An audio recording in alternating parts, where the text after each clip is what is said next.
All right, thanks for joining in as we continue along in our Bible study on the coming of Christ, his reign, and his wrath. Today we're going to be focused on the book of Revelation 9, which will be our landing spot. But before that, I'm going to give a brief recap of what we covered in chapter 6, 7, 8 before landing in the ninth chapter to look at the fifth trumpet and the first woe. We talked about in this section, we're now in section 3, which I entitled the beginning of the wrath of God. And whenever we think about the book of Revelation, I want us to keep in mind the importance it has on our living. The reason why it's so important to understand the book of Revelation rightly is because of what Jesus puts in place in Matthew 24, where he uses this end times teaching to reinforce the urgency that his disciples should have in their living.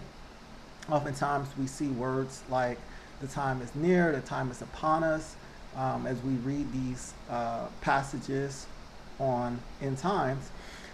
And I don't believe that is meant to have us trying to discern or figure out what particular time frame this stuff is happening.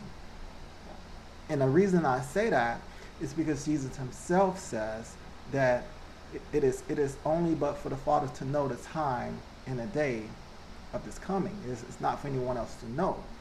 And so he says that in the same breath of saying the time is near, the time is upon us, but getting into a teaching of the urgency in which our living should be modeling a perseverance in affliction, a perseverance in good deeds, a perseverance in repentance, a perseverance in trials, tribulations, all those things.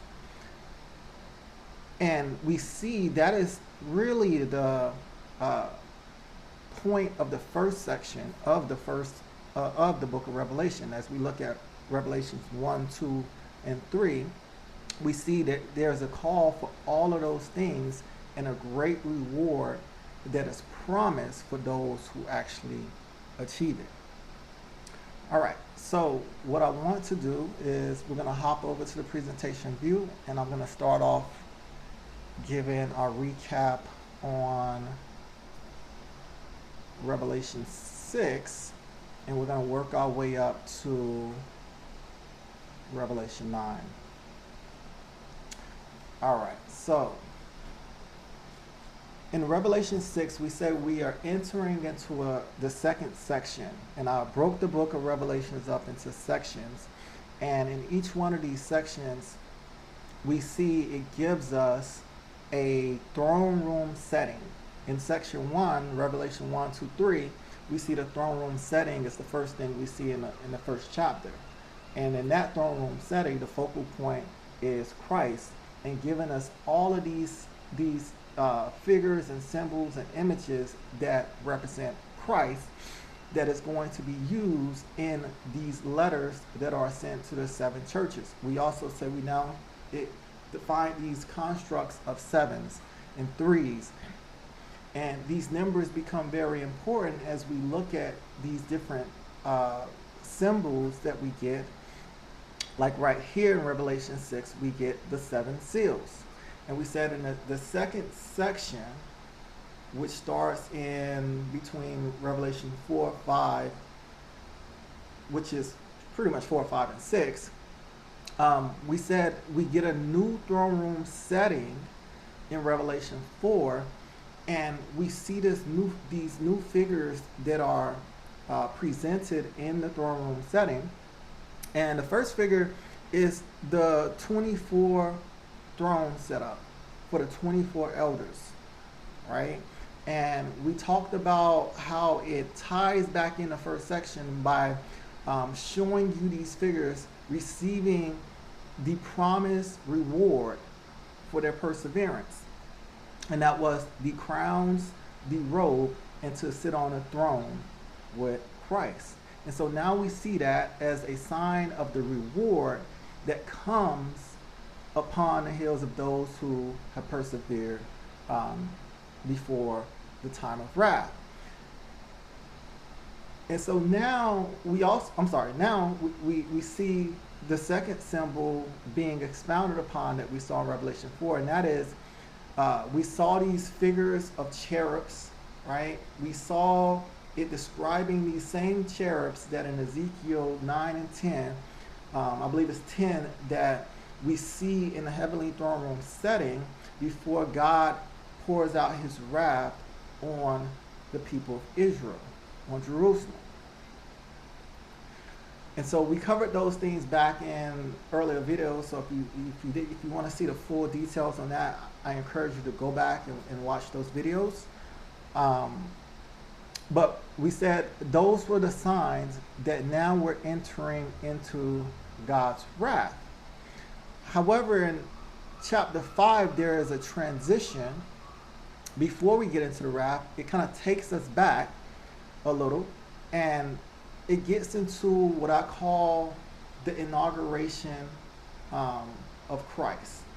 It sets up his inauguration. It sets up the importance of his inauguration, because we see this scroll with 7 seals, and this idea that if no one is able, if no one is worthy to open the seals, then it's a dreadful thing.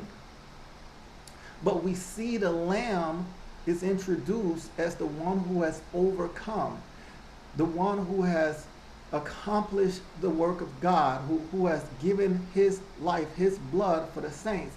And now he is worthy to receive the authority from God the Father, who we see sitting on a throne.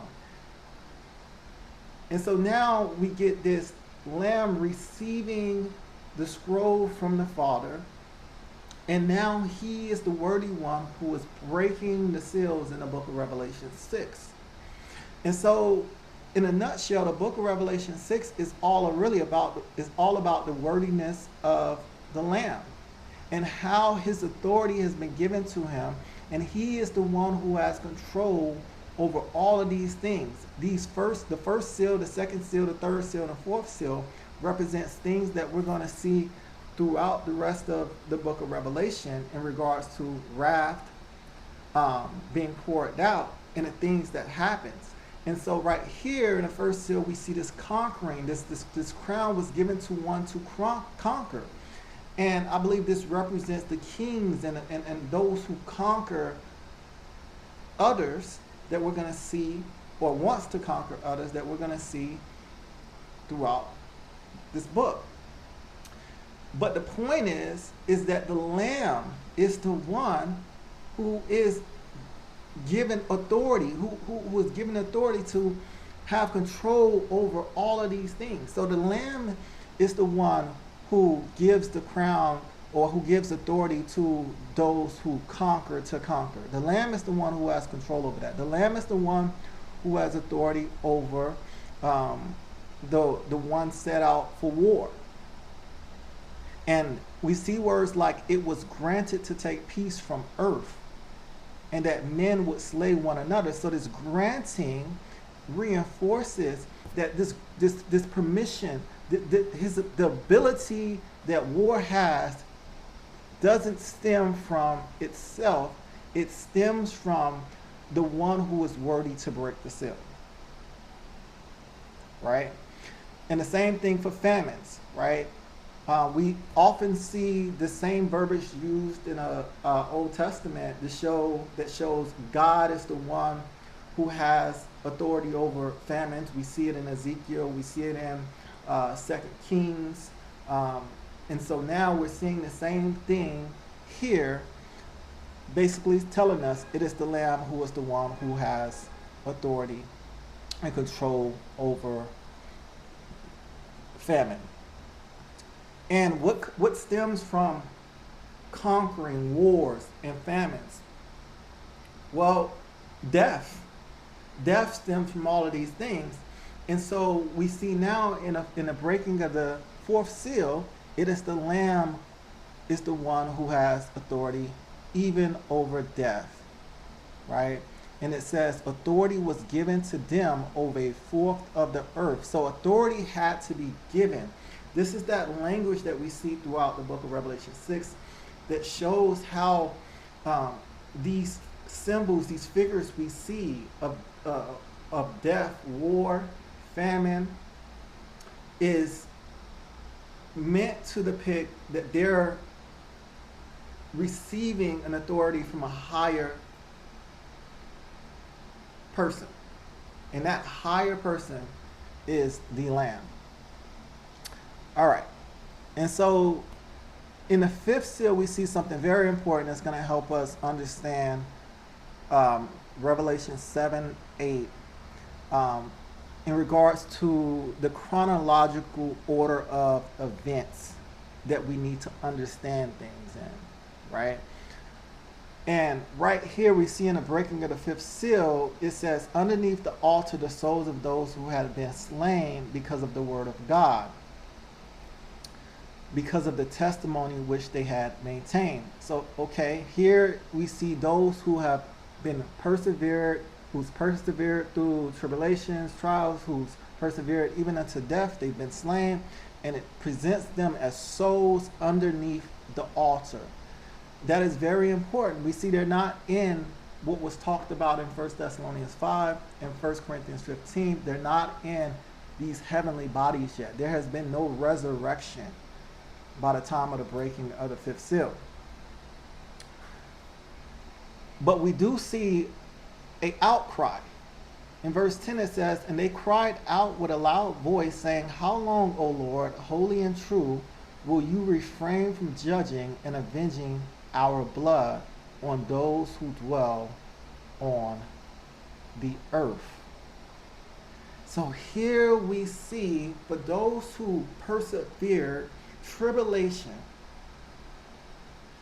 death, for their faithfulness to Christ, there is an expectation of a time of vengeance. And they're calling out, how long until you move, God? How long until this come?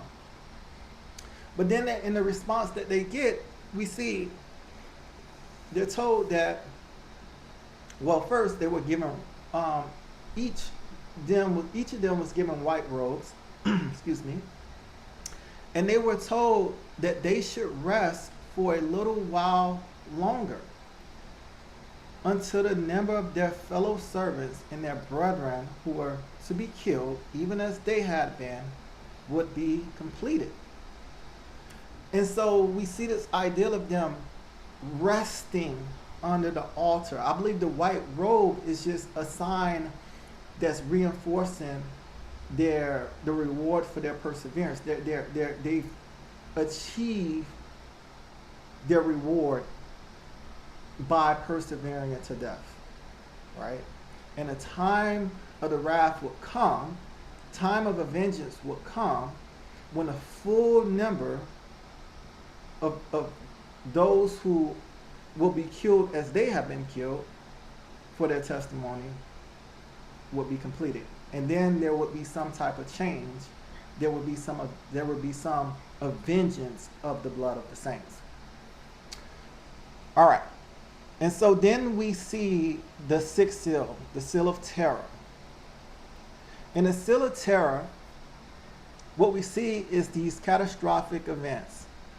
We see the great earthquakes, the sun becoming black, sackcloth made of hair, so pretty much the darkening of the sun, and a whole moon became like blood, right? So there's a change in the earth, a change in the moon, a change in the sun.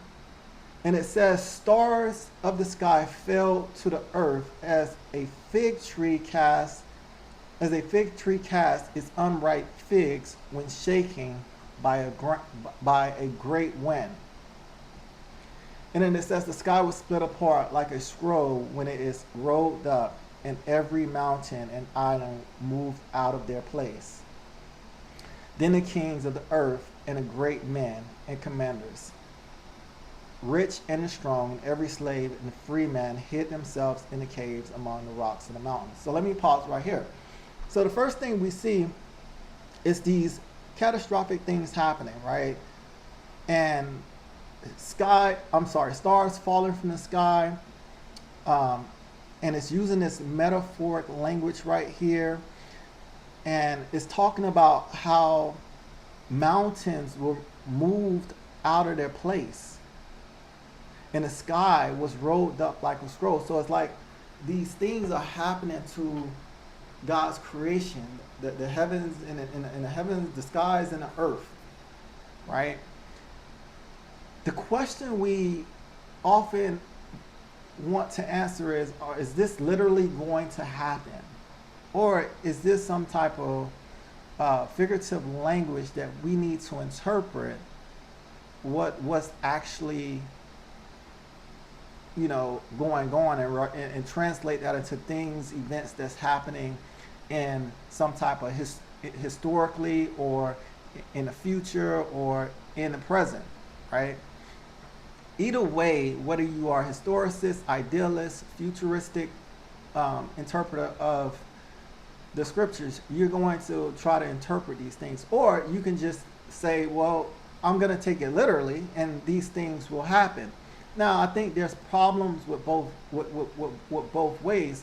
I think there's support to take it literally when you look at what we're given in Job, when you look at what we're given in Matthew 24, where these things are meant to be signs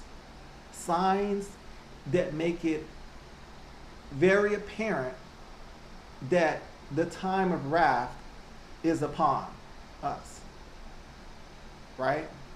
And so, but then we deal with the idea of, okay, well, if stars fall from the sky, what does that actually mean? Is that like, can that happen? Is it all the stars?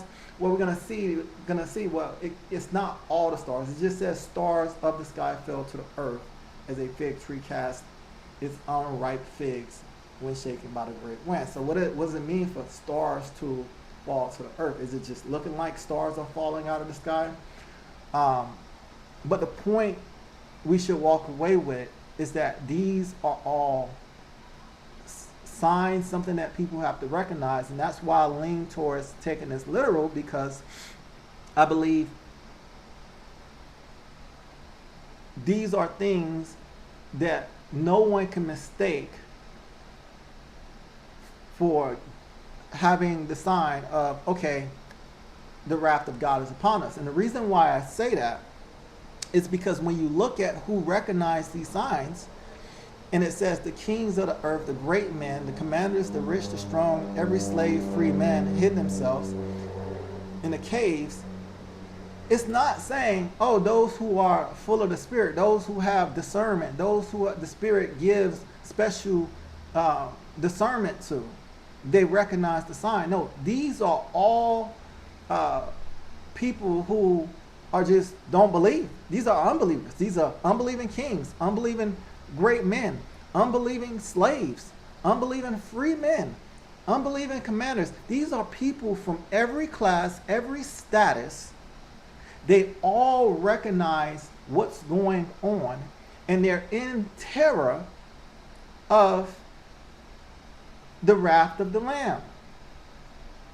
They understand that the wrath of the Lamb is upon us, and they're leaning on their natural fallen nature to depend upon the creation to save it from the wrath of the Lamb.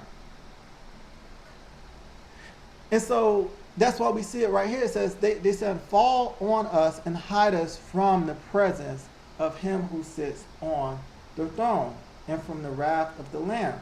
So whether you want to take this all figuratively, you will have to come up with, okay, whatever you come up with has to be a sign that is clear and unmistakable to let people know, and people recognize, shall I say, they recognize no matter what class, no matter what part of life they're walking in, they all recognize that the wrath of the Lamb is upon them. And I believe that is the point of the sixth seal, is to let us know that this time is going to come, that there is something going to happen, these dreadful things that's going to happen, that every man will know that the wrath of the Lamb, the great day, has come. And notice right here what it's called. It's called the great day of their wrath. I talked about a little bit in the beginning about these times and how we see it. Sometimes we'll say the hour, in that hour, or in that day, the time is near us, upon us. I personally interpret these things, as I said, to point out the urgency of, I would say the terror of the day. Like the great day points us back to places in scripture like Job, or even some places in Isaiah, that we see that phrase used, and it's depicted as this terrifying time and a change that everyone would know. But we're going to see later on that if you try to interpret this literally and say, oh, it's just one day, well, the problem you have to deal with is, okay, one day to who? To God or to man, right? Because you're going to see in that day, it talks about the day of wrath. It talks about a period of months of torment, as we get into that in Revelation 9. So that's why you have to be careful about, just when you read something, you're receiving it as a day to a humanistic day, right? Opposed to what Peter says in 2 Peter, I believe, was it 4, where he's talking about those who are mocking and saying, oh, why hasn't Christ returned? Why hasn't he came yet? And he says one day is as 1,000 years to the Lord, right? Okay, let's move on. So in Revelation 7, what we get here is a synopsis of everything that's going to be expounded for, I want to say, all the way up into Revelation 8 to perhaps 14. And the first thing we see is a perspective from the earth. It says the four angels standing at the four corners of the earth, holding back the four winds of the earth, so that no wind would blow on the earth or the sea or any tree. And I saw another angel ascending from the rising sun, having a seal of the living God. And he cried out with a loud voice to the four angels to whom it was granted to harm the earth and the sea, saying, do not harm the earth or the sea or the trees until we have sealed the bondservants of our God on their foreheads. And so right here, everything that we're going to see all the way from verse 1 through 8 is really about one thing. And that is this sealing of the bondservants of God. Because if the wrath of God is upon us, so it's giving us kind of a setting before anything happens, anything changes. So if you take anything to be literal in Revelation 6, the breaking of the sixth seal of terror, then this chronologically has to be before that. But if you take it figuratively, it doesn't mean it has to be before that, right? Because there is basically no harm coming to the earth until the bondservants are sealed. And so one can argue that, okay, is the earth moving out of its place? If mountains, earthquakes happening, is that God harming the earth, I believe you can probably argue for that. In my interpretation, I would say no. I think those are signs of what's about to happen, of the harm that's going to come to the earth. And I believe that I would take it literal, but I could also foresee as a futuristic um, believer of that fulfillment that it can be, some of those things can be figurative, shall I say. But the important thing here is that what we're going to see, what we're seeing in Revelation 7, is talking about the sealing of the bond servants of God. And that's truly what verses 1 through 8 is all about. Verses 4 through 8, you just get a different depiction. It's using some figurative metaphorical language. It's using this concept of the 12 tribes of Israel, but you don't really have the 12 tribes of Israel because for some reason you don't have Ephraim and you don't have the tribe of Dan. What you have is the tribe of Joseph, interesting enough, and you have Manasseh, which is the son of Joseph, which pretty much Joseph's inheritance was split up between the tribe of Manasseh and Ephraim. So it's kind of redundant to have Joseph and Manasseh right there. So we can see there's something going on right there. But then there's there's 12 tribes. There's this number 12, which is a representative of God's complete number of his people. And then you have the 1,000, which is a multitude, right?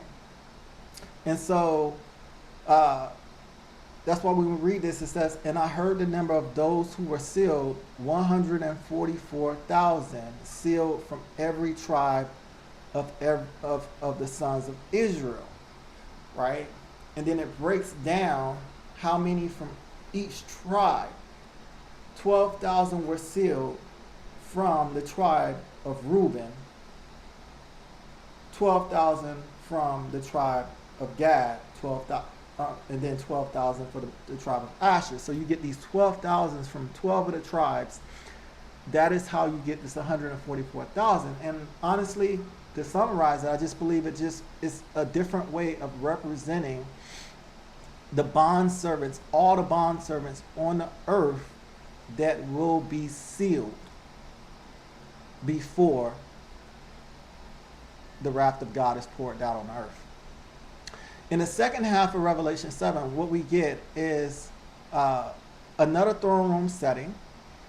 And now we see a new figure in this throne room setting.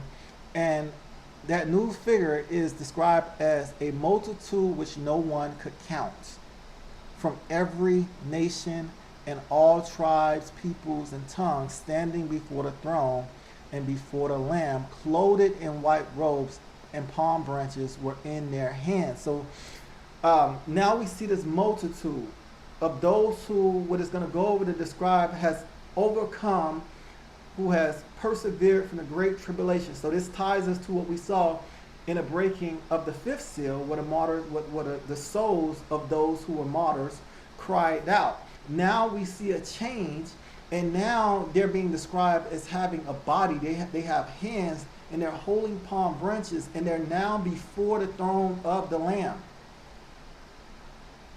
And it is depicting this this scene as if this is the moment that they were calling for, that they've been waiting for.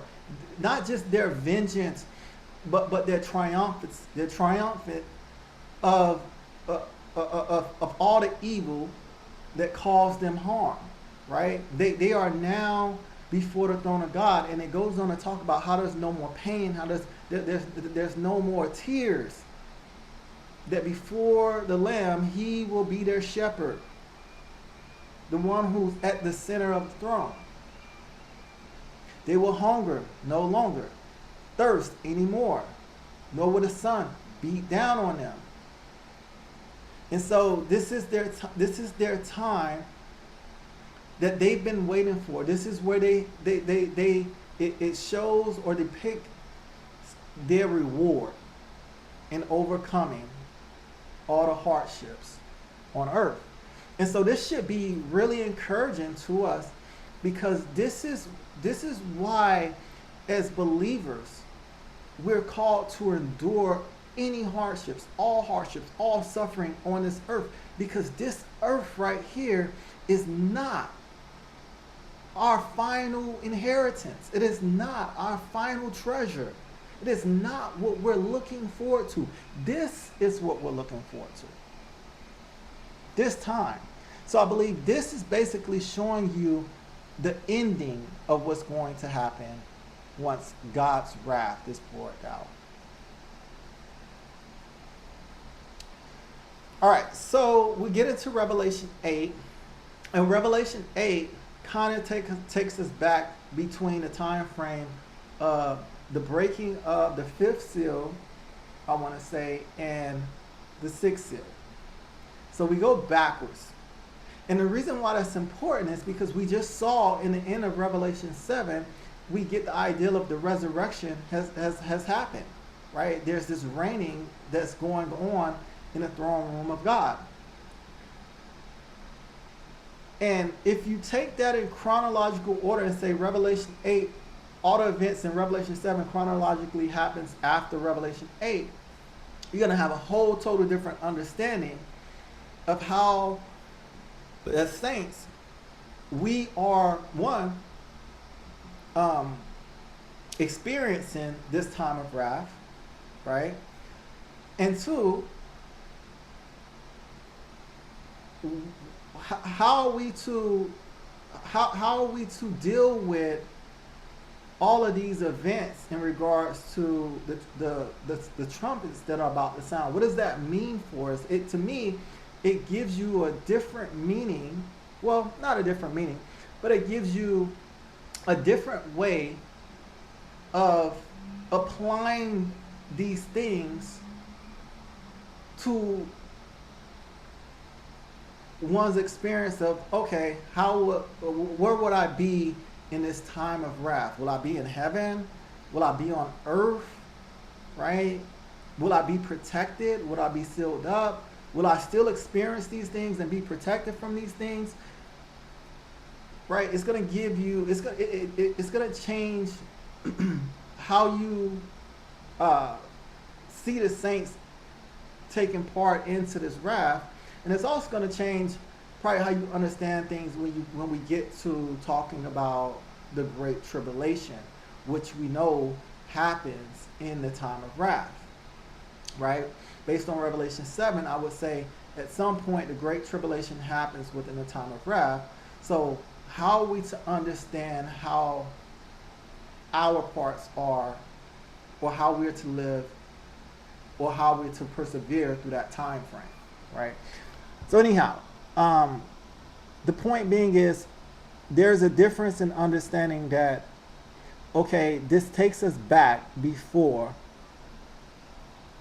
the events of primarily the end of Revelation 7.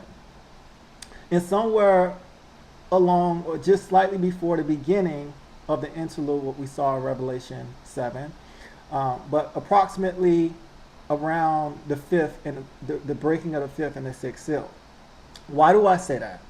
Well, when we look at this text, there's a couple of things that I believe give us indication of that.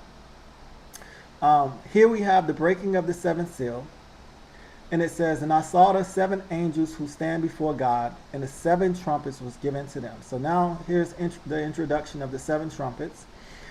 "Another angel came and stood at the altar holding a gold censer, and much incense was given to him so that he might add to the prayers of all the saints."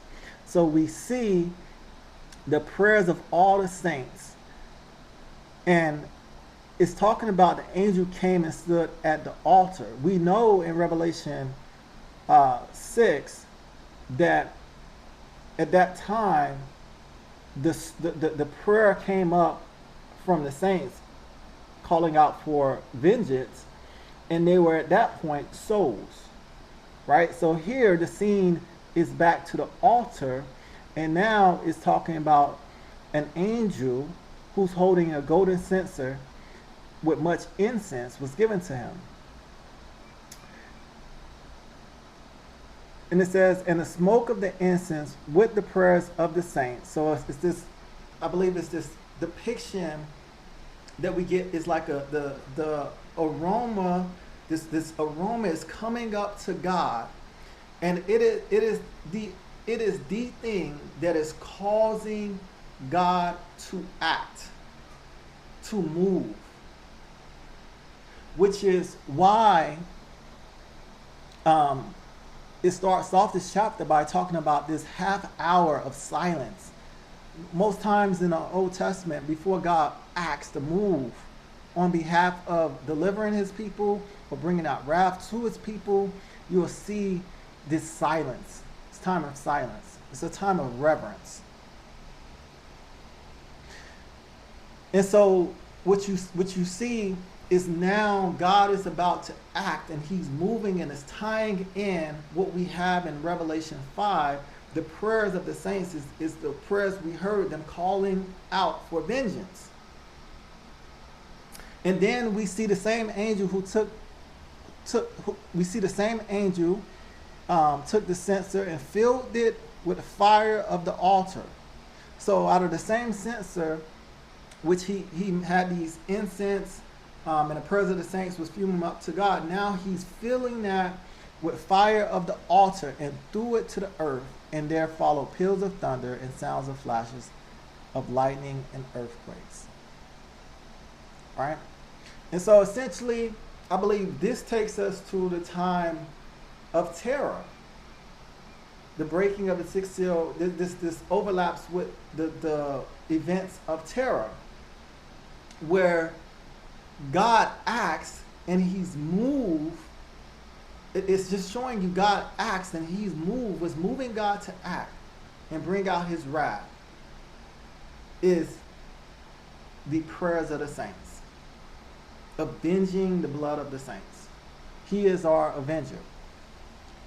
And so it says, and the seventh angel who had the seven trumpets prepared themselves to sound. The seven angels who had the seven trumpets prepared themselves to sound. The first sounded, and there came hail and fire mixed with blood, and they were thrown to the earth. And a third of the earth was burned up. A third of the trees were burned up. All the green grass was burned up. Now, again, how do we take these things? There's two things we need to understand. One, there's those which are instruments that are used to bring damage to the earth. And then there is that which is being damaged, the earth right here. And then it gives you specific things in the earth that's being damaged. But should we understand these instruments, the hail and fire mixed with blood, as something figurative? And the question would be, what do we have to help us understand that? And right here we have nothing. We have nothing. And if we have a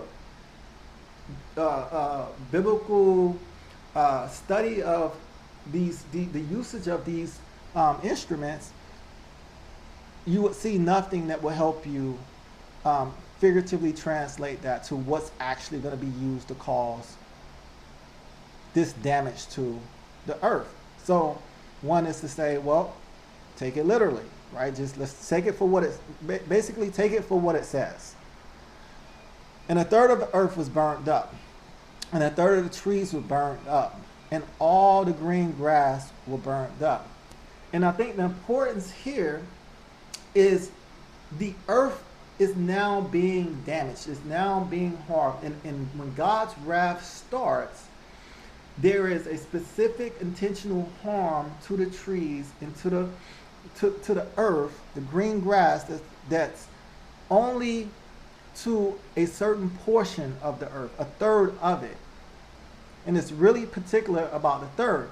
And I take that as an important reason for why I don't fall into like a preterist camp that will interpret this to say, oh, well, this is happening in 70 AD when there was this great war and between the Romans and the Jews, and there was so much blood spilled by the Romans, it appeared as if a third of the ocean was filled with blood.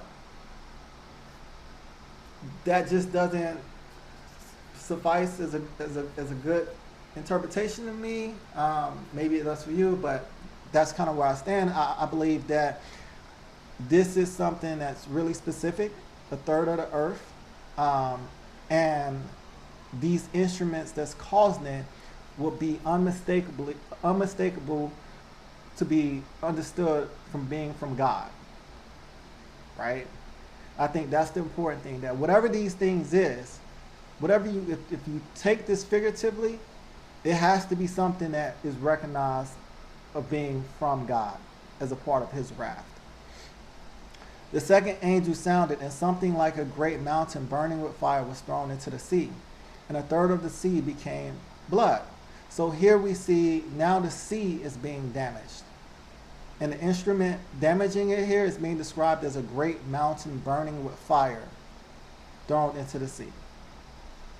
Right? One can argue, like, what does a great mountain burning with fire comes from? And, those who holds to, a preterist view would interpret a great mountain saying, oftentimes in the scriptures, mountains are used to talk about nations, and at that time the great nation was Rome, right? And so I guess they would understand as Rome was thrown into the sea, and the sea became blood, and a third of the creatures of the sea had life died, right? So right here, I kind of misspoke. I was talking about the Romans up here, how people would interpret, but that's the interpretation that they would put for the sound of the second throne. I believe the burnt up earth is talking about all the trees and all the burnt up trees or cut down trees that you would see due from the type of war that you would experience back in that time frame. So that's how they would symbolize that, how they would understand these symbols of what's happening. I still don't agree with that because, again, a third of the earth, the trees, the grass were burned up. It was very specific, like the specificity of what we're getting, I think, is very important. And then in the sound of the third trumpet, it says the third angel sounded, and a great star fell from heaven, burning like a torch, and it fell on a third of the rivers and on the springs of the waters. The name of the star is called Wormwood, and a third of the waters became wormwood, and many men died from the waters because they were made bitter. And we see this wormwood is more like poison, right? We see in the scriptures it's talked of as poison here. It's more than just bitter. It's actually killing men. And I think we see something very important now in the sounding of the third trumpet, and that is the death of people is being introduced as a indirect product of the harm that's coming to the earth. Now, we knew that was the case. We could have discerned that was the case with the first two trumpets, because if a third of the trees and the grass are burnt up, obviously that's impacting and causing things that we saw in Revelation 6 in regards to famine, right?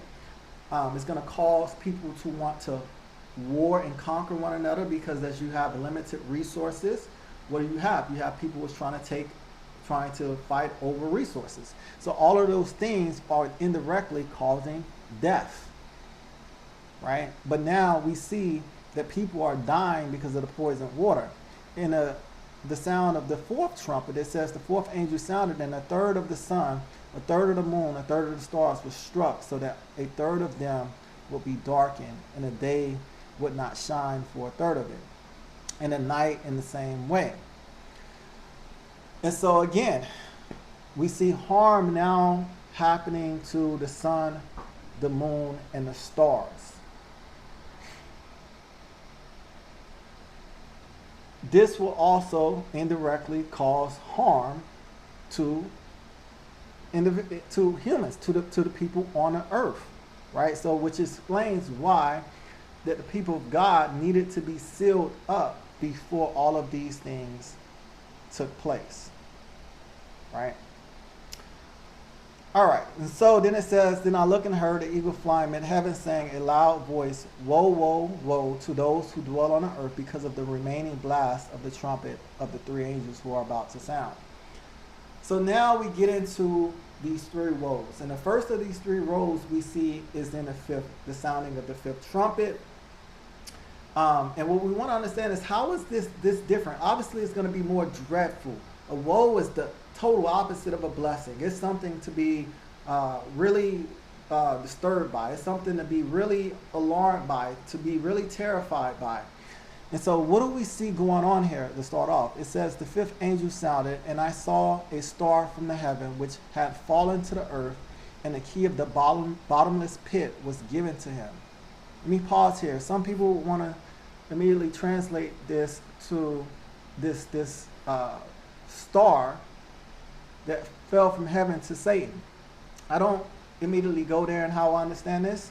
Obviously, we know that this star is being given to us as a figure, because in the second clause, it then describes the star as a him. And so when we read down, I think we're going to get a little bit a better idea of what this star is, or who this star is. It's going to give us more information about it. So right here, I don't jump over to read Revelation 12 back into this verse and try to come up with an interpretation that say this star is Satan fallen from heaven. No, I just see a star that's fallen to the earth, and he's given a key to the bottomless pit. He's given a task to accomplish. He opened the bottomless pit, and smoke went up out of the pit like the smoke of a great furnace, and the sun and the air were darkened by the smoke of the pit. Then out of the smoke came locusts. And so he's given this key to this bottomless, it describes as a bottomless pit where smoke is coming out. And so we see all of these different signs, and figures. How must we interpret these figures? Well, anytime smoke is given, I think, in this bottomless pit, it's trying to give us this vision of something that's terrifying, right? Not a place that's warm, right? So, without jumping ahead, we can immediately say whatever is coming out of this bottomless pit is not going to be something that's used to bring pleasant things. And so it says the sun, the smoke of the great furnace, the sun and the air were darkened by the smoke of the pit. Then out of the smoke came locusts upon the earth. So now we get this idea of what's coming up out of this pit, and it's these locusts. Well, we know locusts from the scripture. We've seen them in the story in Exodus, where they was a part of God's wrath on Egypt. We see them talked about in Job in regards to God using them to describe the multitude, the sheer amount of his army. When it's depicting his wrath and him pouring out his wrath with his army of those who are his people. But here, I think we have something different, right? Because it says, and power was given to them. So these locusts receive power. And it says, as the scorpions of the earth have power. And so so that is an indicator to me that these are not just literally locusts, right? There's something going on here. They're coming from what's being described as a bottomless pit with smoke and a great furnace, right? And then it's telling us that power was given to them like scorpions of the earth have power. They were told not to hurt the grass of the earth, nor any green thing, nor any tree, but only the men who do not have the seal of God on their foreheads. This is very important. So unlike the first 4 trumpets, which did harm to the earth, these locusts are being told that they are only to bring harm to those men who do not have the seal of God. So this is direct harm. They're being given authority to directly harm the people of the earth who are not sealed as the people of God. And it says, and they were not permitted to kill anyone. So they're not permitted to kill, but to torment for 5 months.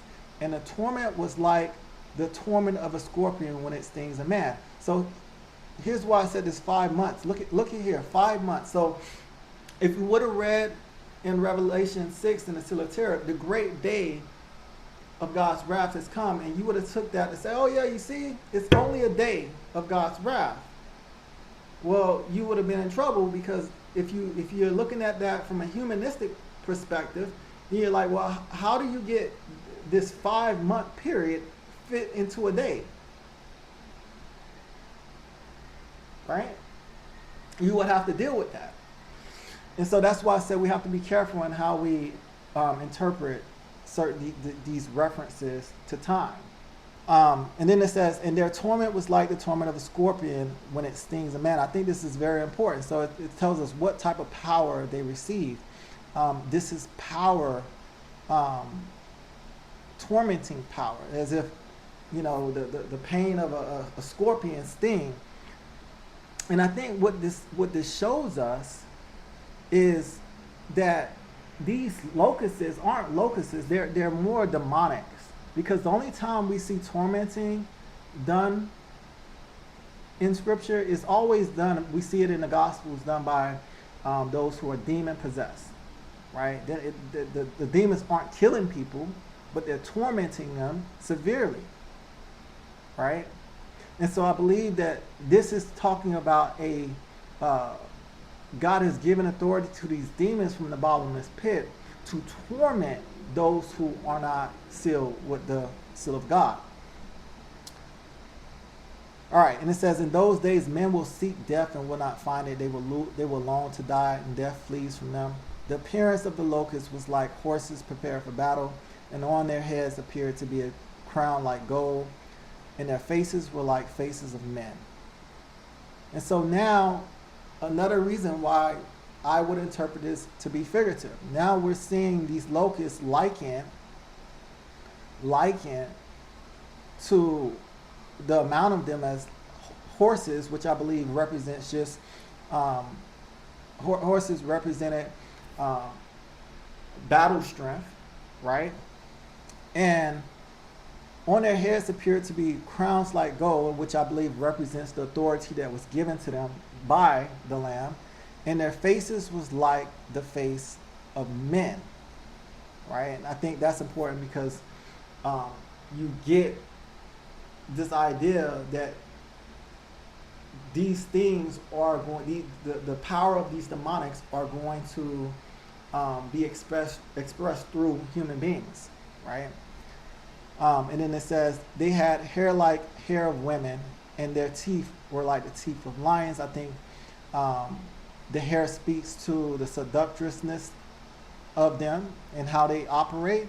And I believe that the teeth of the lions refers to the ferociousness in their actions and how they will act upon men.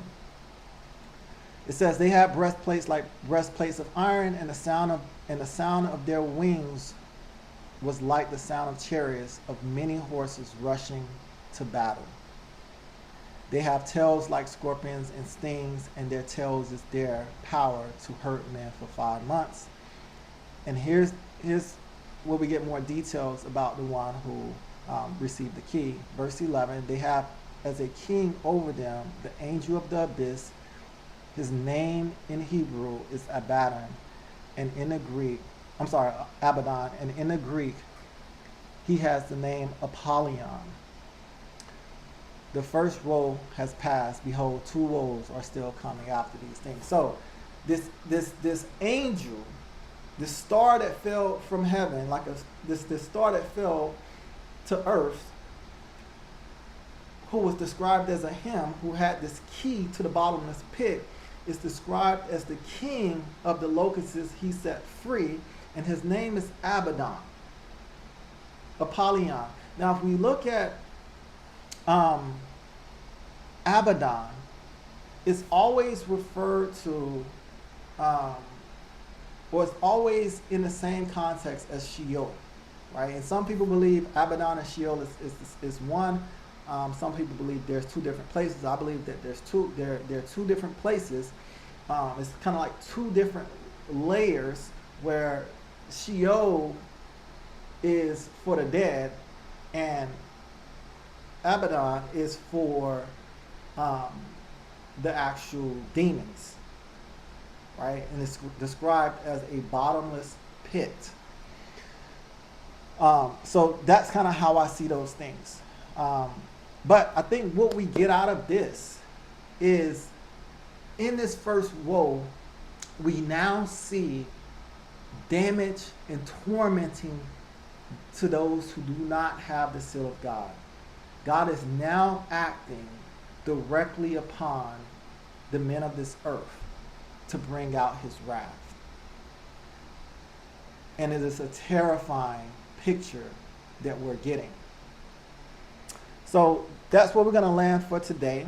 I encourage you to go back and look at some of the other videos if this is your first time coming into one of the teachings. It'll probably help you get some context.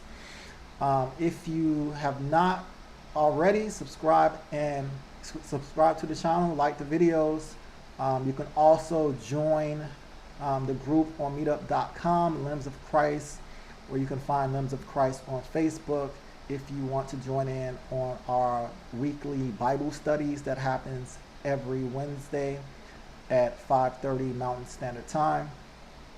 I am thoroughly enjoying this time in the book of Revelation, because I believe, for me, it is one of the biggest things that God used to cause me to persevere in our current times, in this time of turmoil in regards to social issues, political issues, economical issues, whatever it might be, issues within, attacks within the pureness of the Word of God, of the faithful Christians and the faithful saints, how hard it is to persevere in this time where it often seems that Christians are it's easy for Christians to be mocked, because there's so many people who would associate themselves to Christians but are truly not counted amongst those who are faithful and persevering in good deeds and repentance, and in trials and tribulations. And so I believe this study will help you grow as a Christian. It will help you encounter things in this world, and be seen differently by how you respond to those different trials, afflictions, and tribulations. So I encourage you to keep going along with me, keep studying. We're going to go all the way to the end, and we're going to see what jewels Christ has given us in this glorious book. So until the next time, be blessed and have a good rest of your week. Take care.